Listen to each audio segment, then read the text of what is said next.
reckless eyeballing, which is looking at an officer, right? Passing different items, which is, considered your property. So you can't even say, hey, the guy in the cell next door, you want to read this magazine, because he's going to be locked up for possession of stolen property and unauthorized exchange, right? And also the 106.10, disobeying a direct order, just comes along with it. So we've created a system that punishes people inside the prison system. And before we speak to our panelists, before I talk, I just want to set the framework for how this system operates, right? I was in my cell. I got charged with possession of stolen property, unauthorized exchange, hoarding, disobeying a direct order, of course, and of course, multiple weapons. And I went to solitary for that. The unauthorized exchange was the guy next door. He's like 5, you don't get much mail. My wife sends me these Black Enterprise magazines. I'm a white guy from Buffalo. Hey, you want to read these? So me having his property with his DIN numbers on it, we created that. If I would have said he gave it to me, then he'd go to box 2. So since I didn't say that, it's possession of stolen property. Hoarding, I had over the amount of postage stamps and 2 pillows. I also, destruction of state property, I tore up my sheet because I used to fish, because I live in a 6th floor tier, so it's 50 cells. Well, fishing, right. Fishing is a system of exchange because you're locked in your cell if you're not going out to programs and maximum security facilities.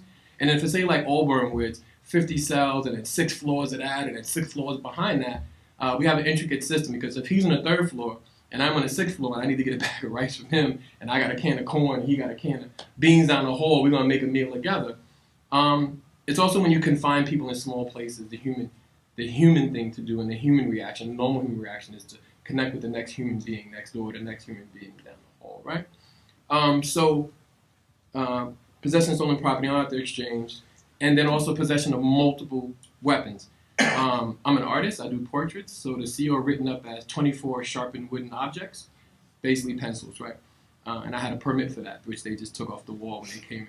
So this type of trivial ticketing is very known in New York State, but more so highest than in the country.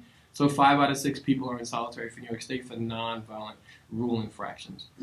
Which brings me to my first guest, and definitely a brother who has experienced it as well.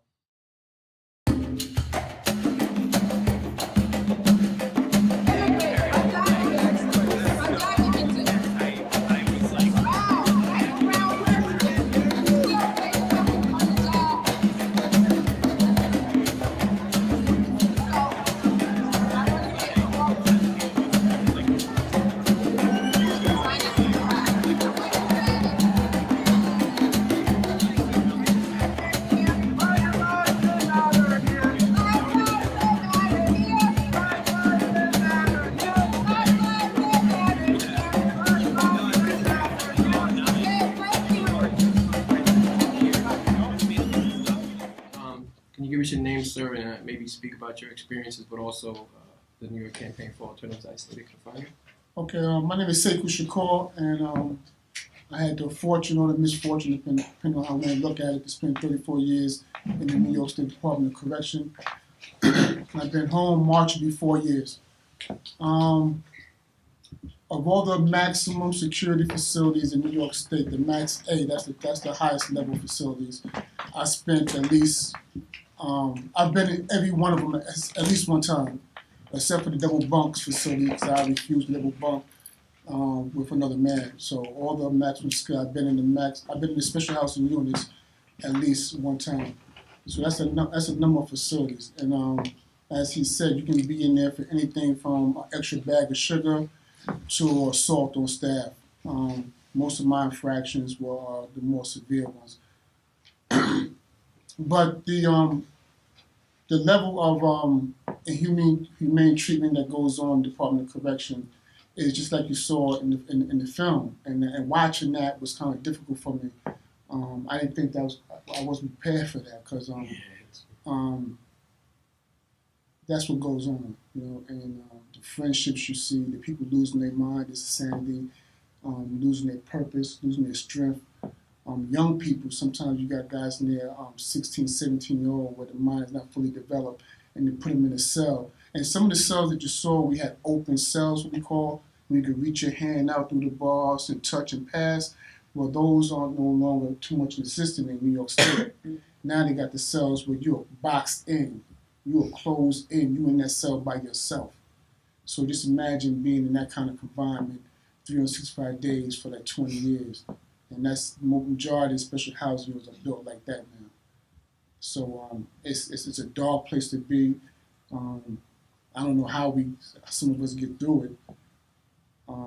You get hear people crying, people actually over the years, over the days, over the months, people losing their minds, actually losing their minds, coming there strong, well developed, thinking, and actually become vegetables. And they, like you said, they might have came in there for having too much sugar in themselves, an extra box of rice, or maybe you spoke to the officer the wrong way. You get that, you get those charges. You go to the hearing. Someone's gonna find you guilty, and you go into the box, and you've probably been there a long time. Then they give you more charges as the days and the months go on, just to keep you in there. And some guys, to get away from population, they do something to go to the special housing unit because they feel it's more safer in there because they're in the cell by themselves. And then they realize they don't put themselves in the rabbit hole, which there's no returning from. So, my personal experience has been everything from,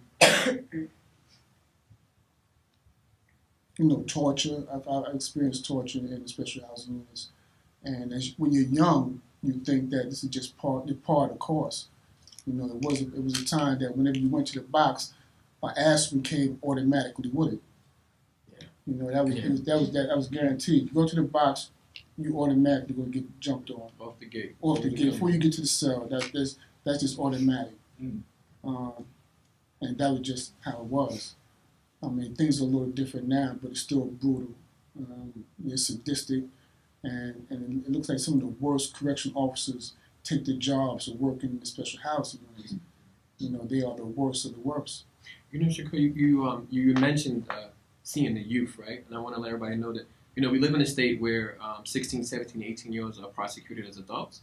We've I'm going to say sort of abolished that because we did pass the raise the age, which wasn't the original legislation, which actually isn't going to start until 2020. So the messed up part is that it doesn't come with retro. So that means that the day it does start, the kid the day before is still going to be charged, and then the next day people will come in and out and leave that system because they won't be charged. So one will get a court appearance ticket, and the other one is going to be serving time, right? So right now, if you send your child out to school and he's going to school and the cops arrest him and he's 16, 17, you're not going to hear back from him because technically he's an adult once he's in the system. So they don't have to call the parents because you're not the parent, he's an adult. You told his lawyer. And the lawyer says, legally, I can't even tell you anything about your son's or your child's case. And I didn't heard, we didn't heard the worst from parents. Like, I just gave him a Metro card. He ain't even got money to take care of himself. Like, he's a kid. And it's like, no, he's not. He's an adult. Right. Because we live in a country where we prosecute kids at a young age. What I wanted to ask you was, not only being a survivor, because I commend you for your time, comrade, but we also are witnesses. And sometimes we see things. I'm a parent, I'm a father, and I've seen so many young men, it makes me look at them as my son, How did you see the youth coming in and how they changed throughout that? Because they go in a certain way and they just don't come out the same. Well, growing up in prison, I got arrested when I was 18 years old. And I was sentenced to 20 years to life. And I wound up doing 34 years. No one tells you how to do time. The most you're going to get from the old timers is, don't mess with the homosexuals, don't snitch, now here go a knife. Yeah. You know what I mean? And really, that's basically what they're going to tell you. But other thing they tell you, get your GED. For some reason, get your GED. Yeah. Before you come hanging out in the yard. So like 3 days a night you got to go to school. The other 2 days you can come to the yard. So that was one of the things they were strong on. Get your GED. After that, you can be a savage. You know what I mean? I was fortunate also. I come from a political family. So I had a little bearing, but the peer pressure of growing up in prison still robs you of some of that. Right. So it took me about 15 years to realize, man, I had to get my stuff together and grow up, mature, work out some of that stuff. So what you see with the young guys in prison, you're just trying to survive. I got locked off in 1980. Things were different. I mean, it was still prison, and you had to survive. So. Showing a soft side, trying to be cool and all that wasn't what it was about. It was about surviving. So, and I took it very seriously. So I wound up catching new charges, assault on staff.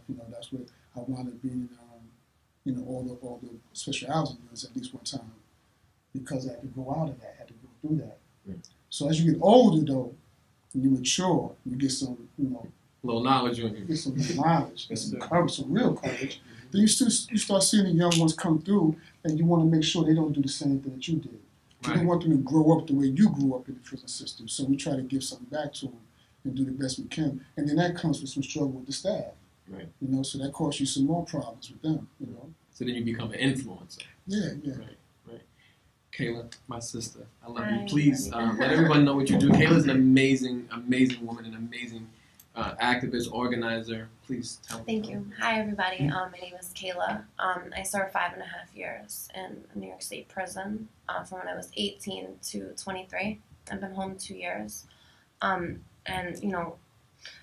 solitary confinement is just another example and another more proof, which we don't really need much more proof with everything that's going on, of the intentional dehumanization and breakdown of a human being that, when what leads us inside in prisons, instead of being looked at as a human being that can be redeemed and helped and, given tools to build themselves back up, they take you and you become like their target to dehumanize and to otherize you and just look at you as if you're a savage and putting you in solitary confinement. They for anything. Can you imagine a bag of rice? Or I gave somebody a magazine. No, I'm a human being, and just because I'm in this facility or I'm inside of a place where you have the authority to do whatever you want with me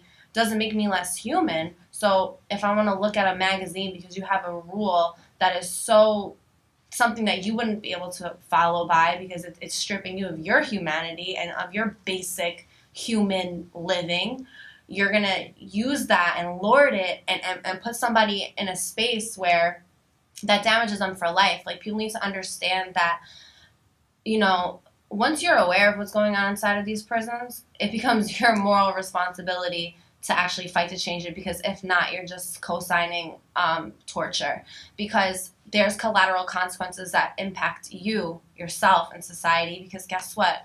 When you put people inside of prison cells, and especially solitary confinement, and it's by force, people actually begin to isolate out of comfort after a while. Because I know for me, I've been home 2 years, and guess what? A lot of the time when I want to shut down and I want to shut off and I can't handle life and things are just going wrong, I will isolate. I won't pick up the phone. I will literally put myself away, and I've learned how to survive in that way. And it's not surviving, it's suffering, but it detaches you from reality, and it detaches you from having trust in society and being able to say, hey, look, I'm fucked up right now, can you help me? It's, no, I'm fucked up right now and I can't trust anybody, so I need to isolate. And so, it's so much, the system, it just continues to show more and more the dehumanization. And that's what we have to look at, because guess what? What is it going to be until it's you or your family? Then you're going to, be in front of City Hall or, oh my God, listen.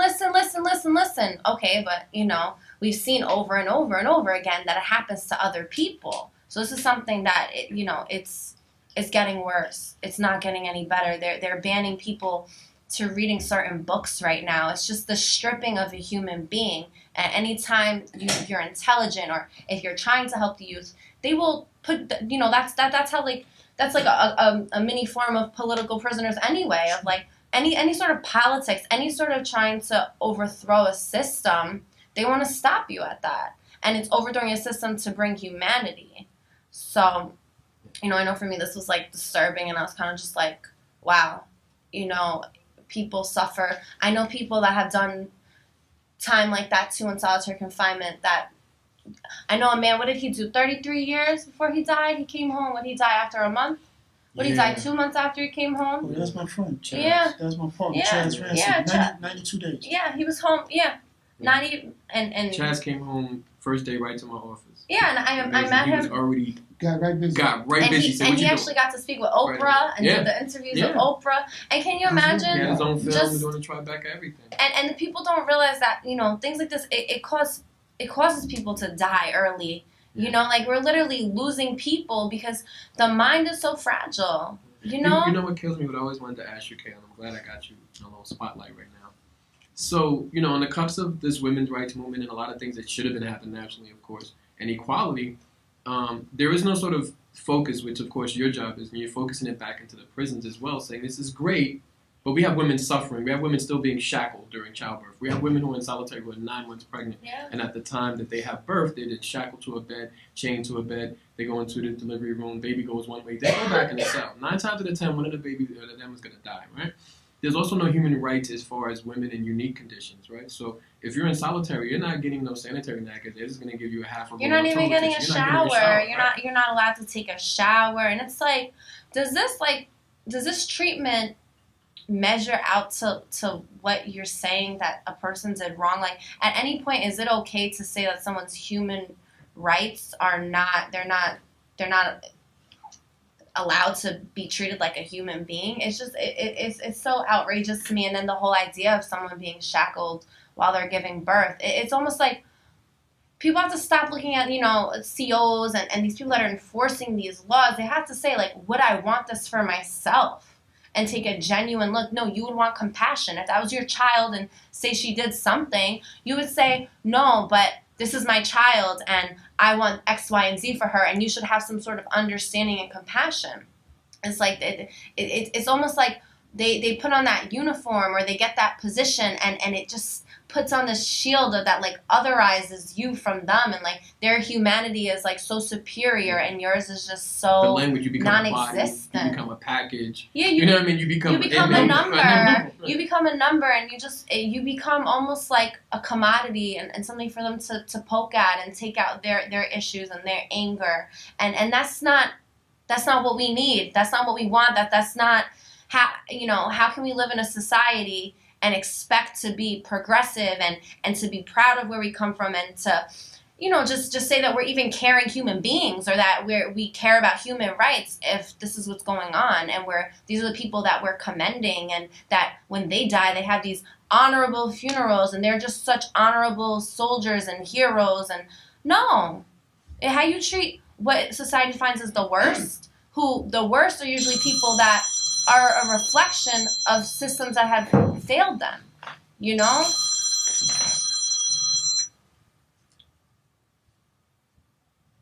Sorry. But, you know, then this is not a past thing. This is going on right now for any little thing. I mean, I know kids that were 16, 17 years old that went inside prison, and they will never bounce back because the mind is so fragile. And this is honestly, I started a research study that I have to get back into, which is post-incarceration syndrome. And it basically like shows like that there's so many, like the after effects, like the trauma of institutionalization is forever, because people think once you get out, okay, like, oh my God, you endured all those things. You're going to, you know, I'm sorry you endured that, but you're going to be okay. You have a second chance. It's not like that. It's like at the end of the film, how they were saying, it's like boiling water. Like it just continues. It doesn't, there's collateral long-term damage done. Right. So it's not so much like, all right, okay, we need to put an end to this practice and ensure this never happens to anybody. No, but what about the people that it has happened to? And let me explain that a little bit before I shift the conversation just a little bit. So we work a lot on this issue, mostly because everyone's been in a box. No matter who's coming home, whether you're youth, whether you're elderly, whether you're part of a certain community that was outraged, right, or outcasted. So we have a great sort of symbiont system that we all can decide that we need to start at the dungeon. When you do outreach and upliftment, you're going from the bottom up and pulling a person up. So we have to start in the dungeon. So we work with the top 3 psychs on the planet Earth, Terry Cuppers, Craig Haney, and Stuart Gracian, who have been legendary legends in the sort of trifecta, the psychotherapy, the brain, and also the neurological science of solitary confinement, mostly because NASA wanted to commission all these reports years ago about aptitude and how the muscle deteriorates and what would happen if an astronaut got stranded for 6 months or 8 months, right? Not caring about the prisoners that we've been incarcerating for decades, right? But so the psychs have also created a sort of gateway, and I've learned a lot from that. So when I was younger, there used to be a statement like, you must have been dropped in your head when you was a kid if you're acting weird, right? But that's actually true. A blunt force trauma to the cerebral cortex can cause your brain to have irreparable damage to how you make decisions. But inside of that is another cortex called the somatosensory cortex. It is what doctors call touch. It is sort of like our brains are huge computers and thinking functions. They connect to our optical nerves and the 613 nerve endings that run down our brain right into our eyes and sort of give us an instant snapshot so we can make decisions. Like if I'm talking to my son and he's texting and giving me body language, he's not listening to me, I'm like, you're not even listening to me. So by me seeing that and sort of feeling that and hearing him and all of my senses are working together, I come up with a decision, right? What the somatosensory cortex also does is it controls and works with your subconscious. Your subconscious part of your brain sort of stores data that you can't understand during the daytime, right? You see two people on a two-seated bike. You bump into some lady that you thought was your mother, and then you see somebody with like a Ronald McDonald suit, and then you go to bed and you have like Ronald McDonald and your mother's on a bike. You know what I mean? And it just puts it all together, right? So it sort of works out these things. One, when you're in an environment where your brain is on alert, you have no subconscious, which means there's more pressure on your frontal lobes. Decisions are stressing you because you have no parking space for it. So solitary itself is a torturous condition just for that. It keeps people's mind racing at a high point, right? And then within the somatosensory cortex, the reason why doctors call it touch is because your body, like your fingertips are sort of like your antennae, right? When you're taking a bath, hopefully everybody can agree to this experience, right? When you're taking a bath, your body says, well, we're not sure what you're doing, but we call this drowning. So your fingertips get all wrinkly and your toes get all wrinkly so that your body has suction cups to have grip because the body knows that the fingertips have no grip underwater. So it's an amazing sort of tool that guides our body. And then after 14 days, the brain starts to deteriorate. Those neurological nerve endings starts to reconnect. You start adapting to not smelling nothing. You start adapting to having a higher sense of hearing because that box, you can hear everything out in the hallway, right? Your patience level is down to this, which means you can go from 1 to 1,000 over a pack of salt. Like I had 2 packs on my tray yesterday. Why is there not one, And it sort of changes you. And and this is irreparable genetic damage. This is irreparable psychological damage, and it's permanent, and this sort of damage is what we're preventing because it's inhumane. And so when I say that, because I wanted to explain what she meant by it's irreparable damage, right? And how this is really a human rights issue of today. What is your career? One, the New York Campaign for Alternatives to Isolated Confinement has a bill coming up, right? A lobby day. It's March... Is it 16, 13th. 13th, right. March 13th, we're going up to actually petition this bill to legislators in Albany. If you want to sign up, there's a clipboard there as well, or you can reach it at nycic.org. But beyond that, there's a lot of moral perspectives in the work we do. And morally, solitary is wrong, right? Morally isolating a human being with no means of connection. No means of connection to other people, right?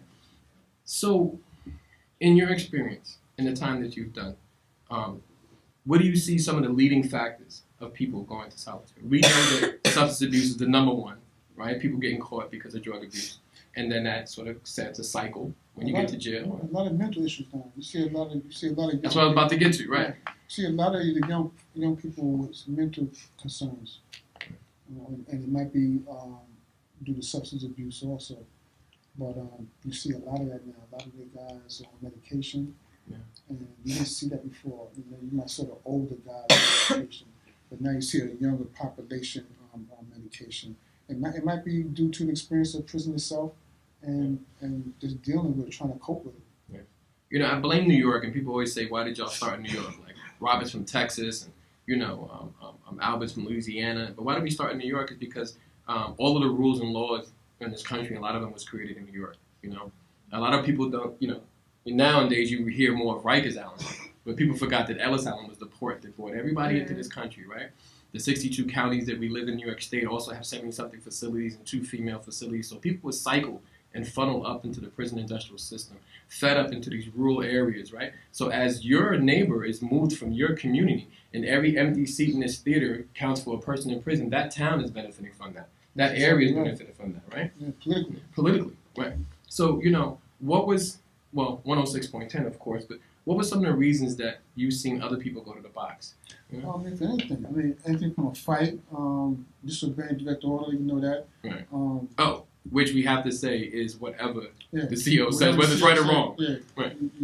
Any ticket that's written by an officer is going to say disobeying direct order, and you're never found not guilty for that charge. Yeah. I haven't in 34 years. That's 100% conviction rate. Yeah, you don't get found not guilty for that. So, it could be anything. Anything from a guy go to the mess hall, and I think they give out 4 to 6 bags of sugar, right? Say he picks up an extra one. You go to the box for that. Yeah. Or not leaving in the mess hall, you walk out and they search your house. Right.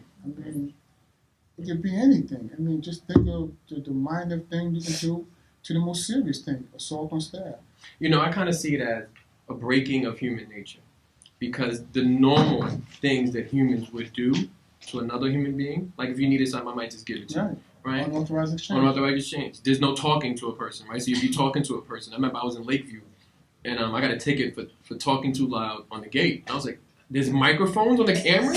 Like, seriously? I'm talking to the guy in the cell next door and I get a ticket for that? But I wanted to talk to you about long-term solitary, because the bill is the humane alternative to long-term isolated confinement. And the thing in New York State is that we're not sentencing people to straight out right 10, 20 years.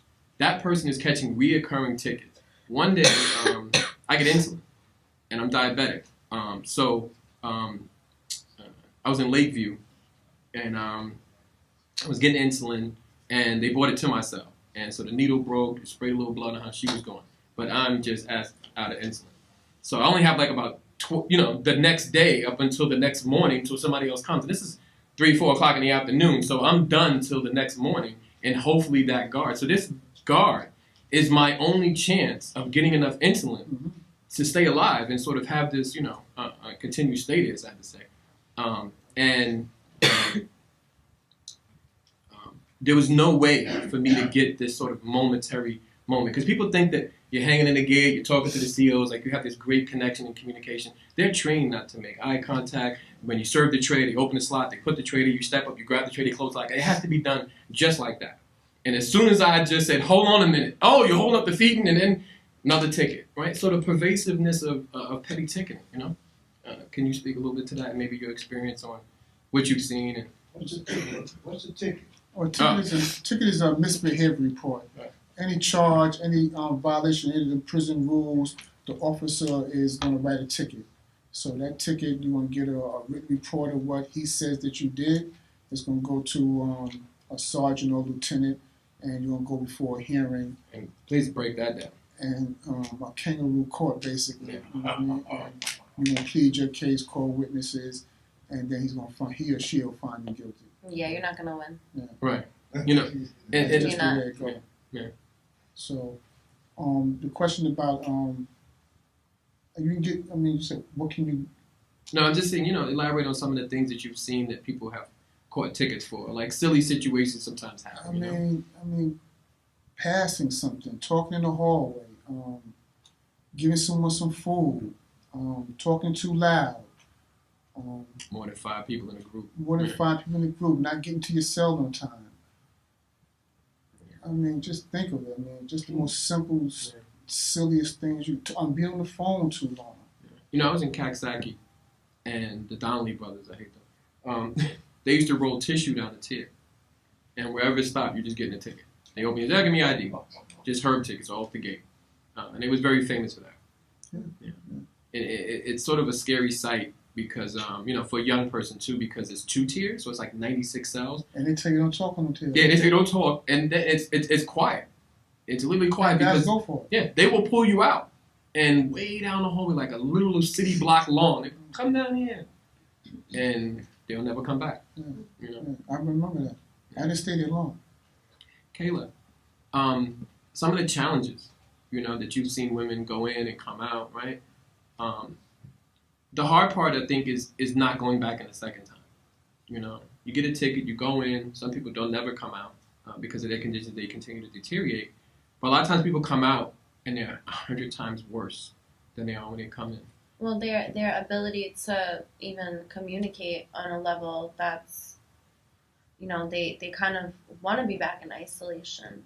And that's how I said, like, a lot of people, by force they go, and then it becomes by choice because that becomes comfortable. Mm-hmm. So it's like the human, psyche, and especially for women, we're more fragile.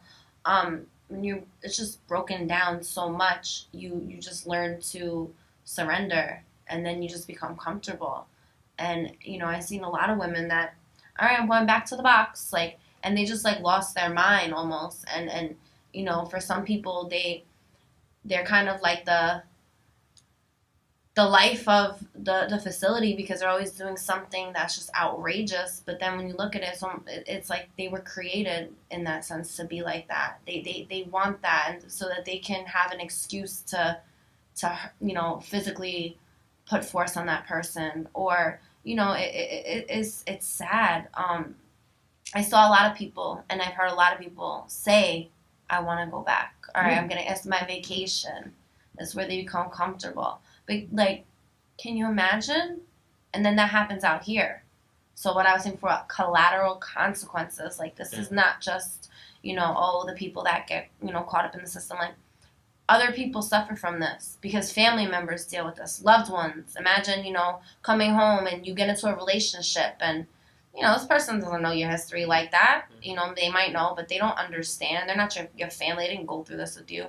And then now they're dealing with you isolating or shutting off, having children where, maybe you get into a crisis and you're a mother and you run away and you isolate. Like, this is real stuff and real damaging on our society. And this is a core part of your work. This is why I love what your work and sort of is around, because it's going to benefit everyone. And it's going to benefit this country and it's going to benefit this world. Post-incarceration syndrome has to be a unique category. Right? I am legally disabled on Social Security because of solitary confinement. I'm the only person legally disabled in New York State. And it's case law. But there is no category for the collateral consequences of incarceration. There is no category for people who are dropped off. Roughly 2,000 people in New York State are dropped off to 42nd Street, Times Square. Here's $40 a bus ticket. Good luck. Make it. And you're dropped off. 20 million commuters. You got Spider-Man fighting the Statue of Liberty. You know what I mean? And you end up going through this sort of reintegration crash course, right? And it's set up to that you fail. Yeah. There is no system to support you. And you have to take into account the 500 to 1,000 years of slavery, of incarceration, of black codes, right? And so this whole system creates a different psychological compound. And we argue this. We argue this from the CDC to the top psychs to the top doctors in the country to saying that we just can't go on to post-traumatic stress disorder. No. That incarceration That's only a component of it. It's a component. Right. Yeah. Right. I mean, there's so many different components. There's like antisocial personality disorder, because you always you learn how to be passive-aggressive with dealing with staff. And, it's outrageous, and every season it comes differently. Like, I'm still suffering. I don't sit up here like, oh, I'm different from the rest, so I can speak about it. No, I'm suffering too. I find myself in every season or in different situations that trauma and just things just coming in ways that are like, damn, I gotta fight this, and it's a fight and it's a struggle, and you drown, and but the thing with this is prevention. Because we say all this, but all right, this is the result, this is the problem, and not only with the solution, but what's the prevention so that this doesn't happen in the first place to the next generation?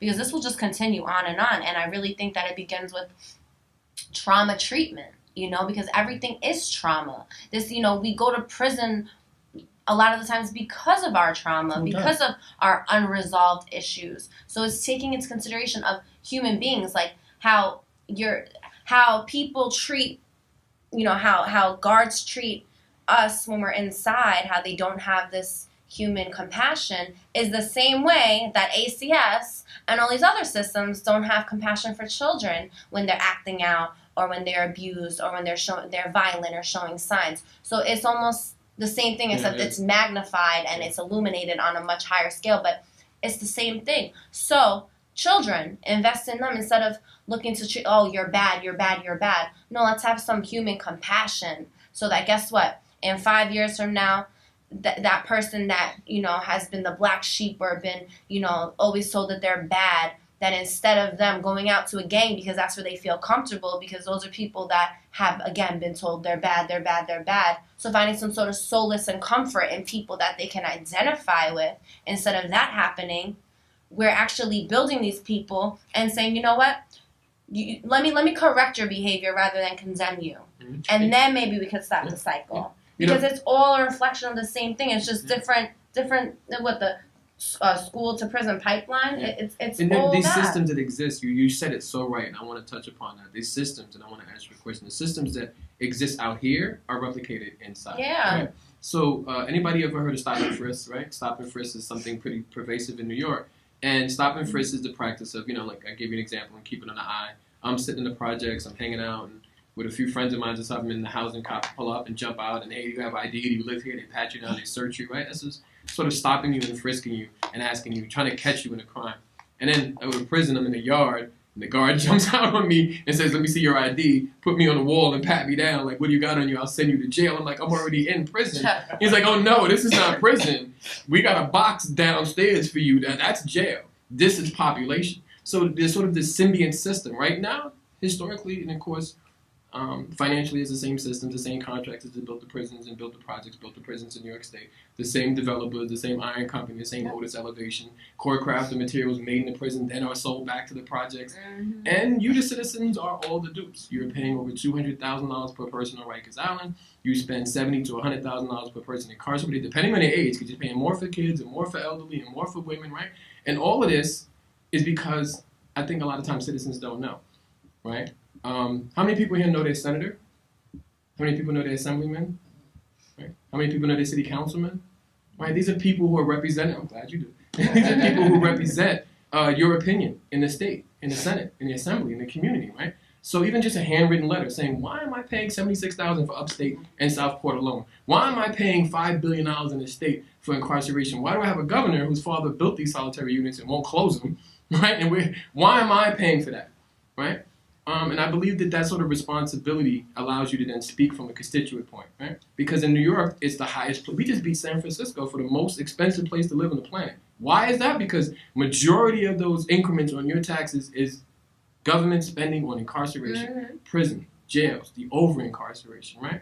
Not on heat and and ensuring that you know people can live like it's you know it's outrageous. It is. But It's insane. We send these people to public office to represent us, and that's exactly what they do. Right, and so that's why it's important March 13th for everybody to support the whole Solitary Confinement Act. But I also wanted to say about these systems that so with stop and frisk, there's a UF 250 form.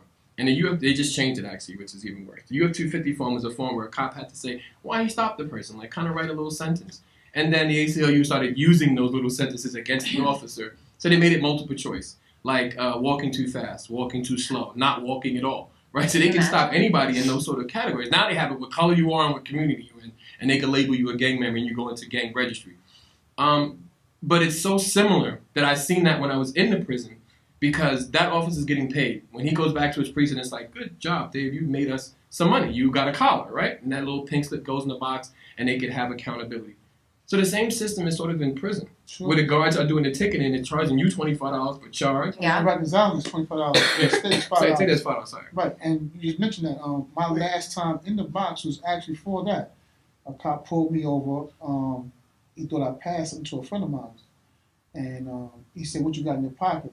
And I didn't like this guy because he had already. I worked in the grievance office, so I handled grievances from the inmate population to try to fight their causes, right? So I already had a stigma already. This was a young, big guy, real cocky, and he got a reputation to put his hands on young people already.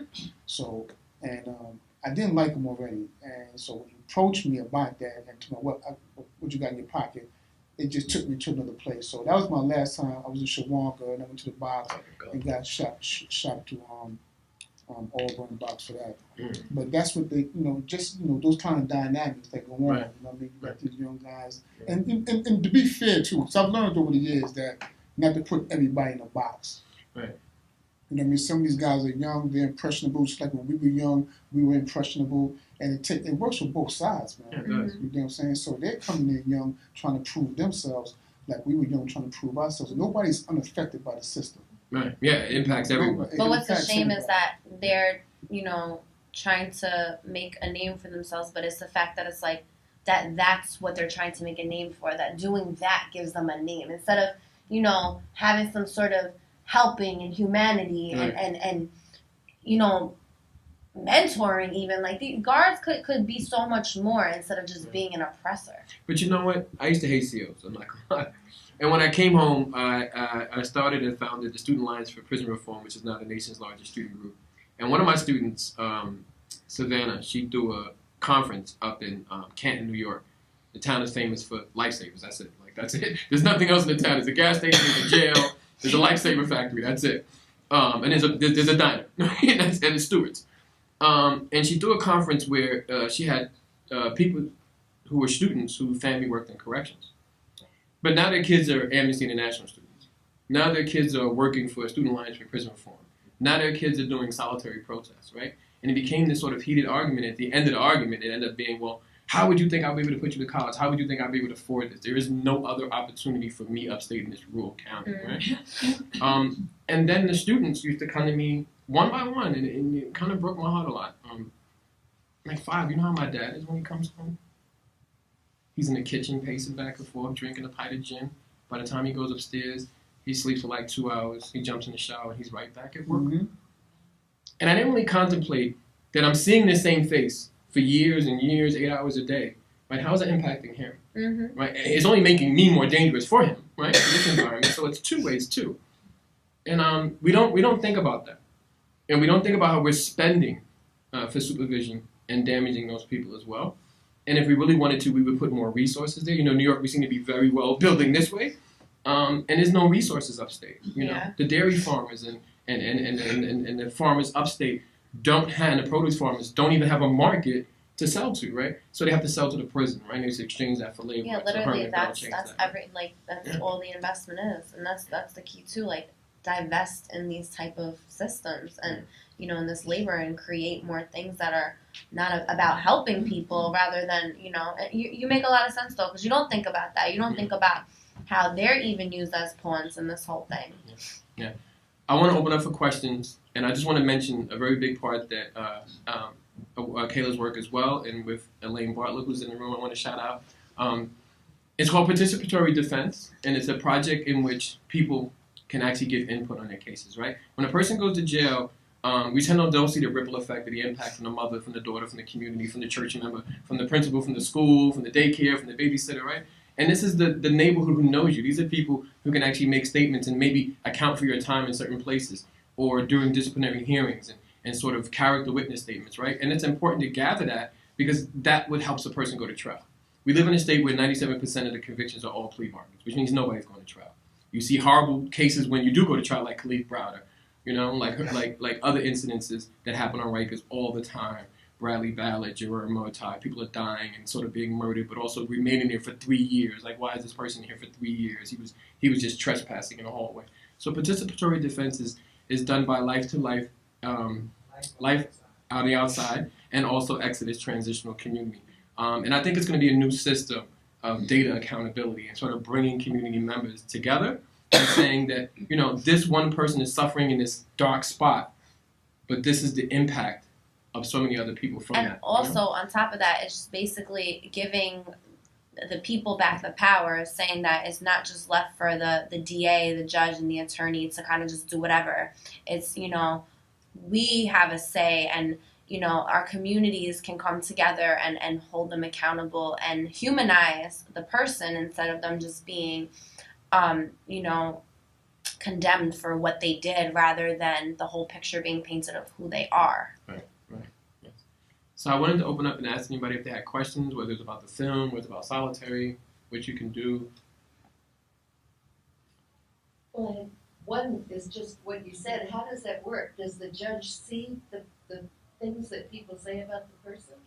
Does he bother to read it? Yeah, based in that the lawyer works together with, if the lawyer agrees to be a part of the team, because we give the families and basically the tools, then it does come to the judge's attention and it's all worked out in between there. So it's like a new system. It's kind of like a fourth component. It's really important. I mean, I had a wild son and I pulled him out of jail a lot of times, but I'm white and I'm middle class. Yeah.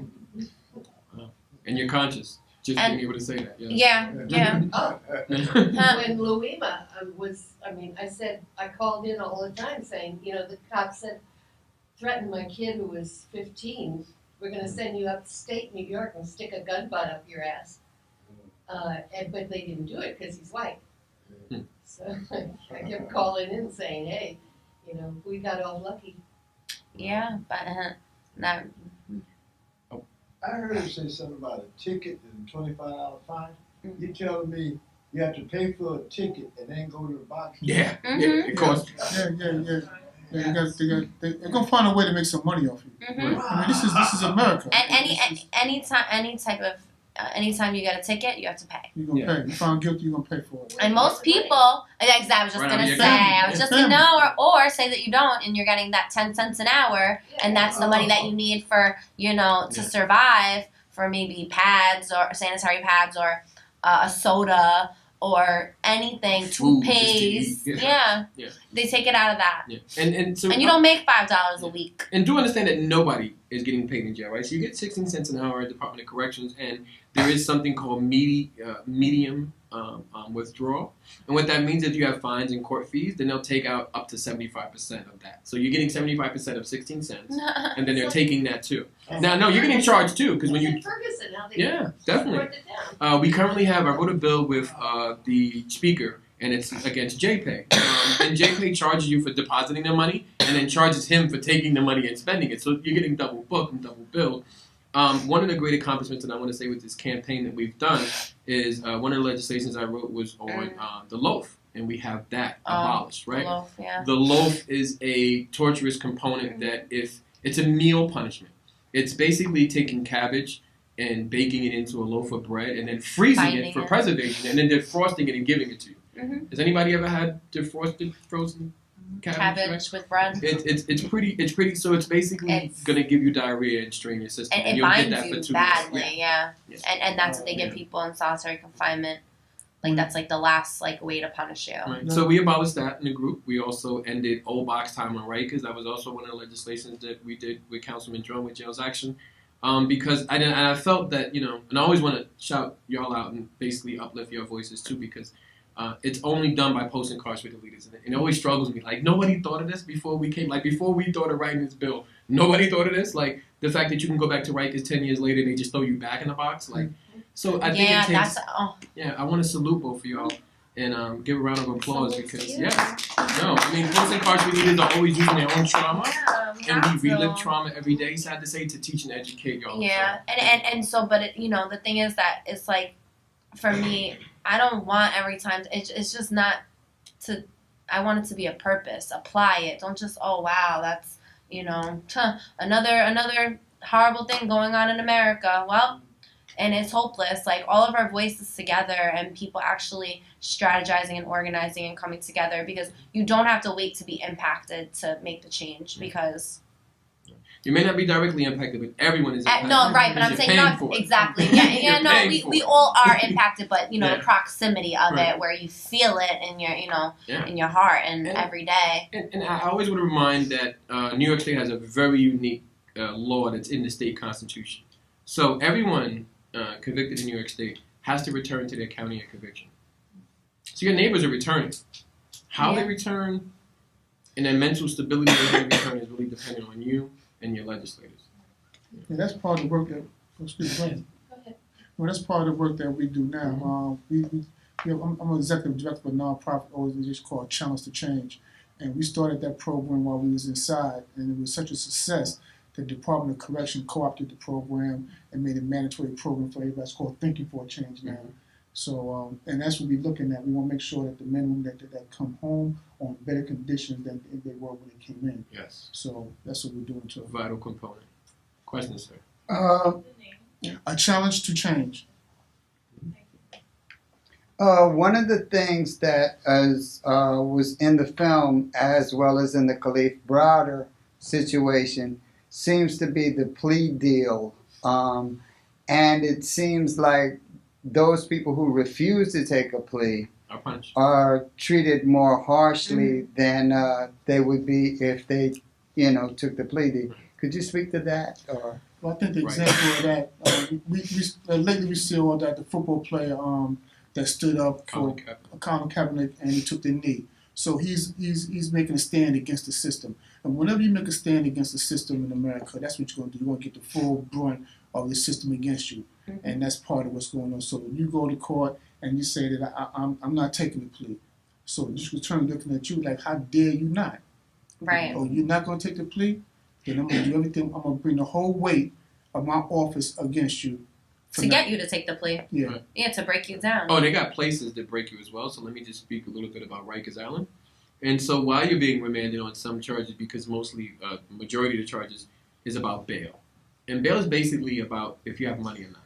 It is not about if you're guilty or innocent. It is a ransom, right? So poor people can't afford bail. That just says that you're isolating that just strictly for poor people, right? And then you'll be remanded to a facility like Rikers Island, which is the nation's largest penal colony, the second largest from California. We've done, as activists and organizers and post-incarcerated leaders, an immense amount. Like, we've actually shrunk the population from 20 to 30,000 down to 9,000. That was amazing. You know how that was done? We created bail funds. That's just how many people there was for $200, $300, $400, $500. You just couldn't afford the bail.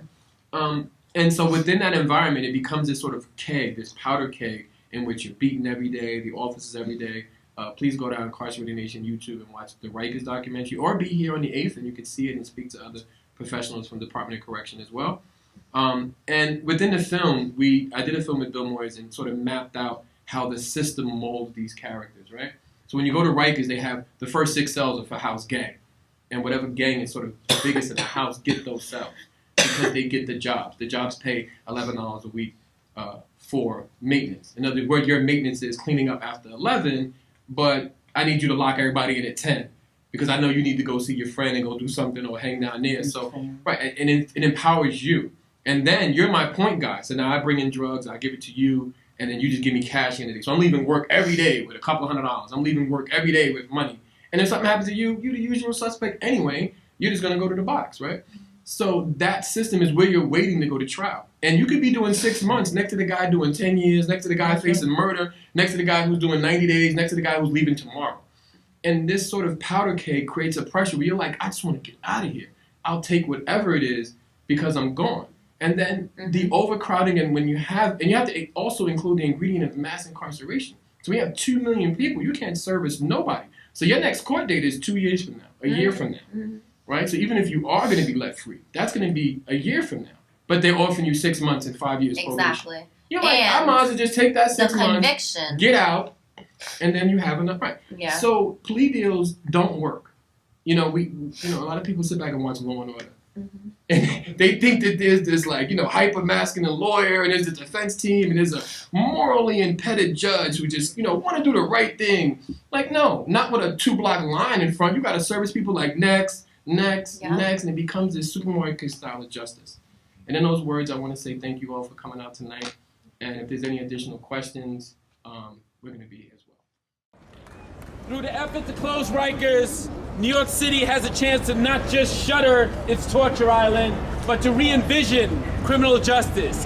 To have a criminal justice system that is smaller, more fair, more humane, that allows people to maintain their human dignity no matter what they are charged with. We have a chance for our mayor to stand up and be that national progressive leader that he defines himself as a leader that doesn't take 3.5 years to figure out that you can't have a torture island in your backyard. As a leader who doesn't put $500 million in his budget to build another jail on that torture island. As a leader who understands that his power comes from the people and not the pillars in this building. We want Rikers closed when? Now! lives remain at the center of this process. This campaign will always be centered on human lives and on community voices. It's time for New York to close this jail as soon as possible.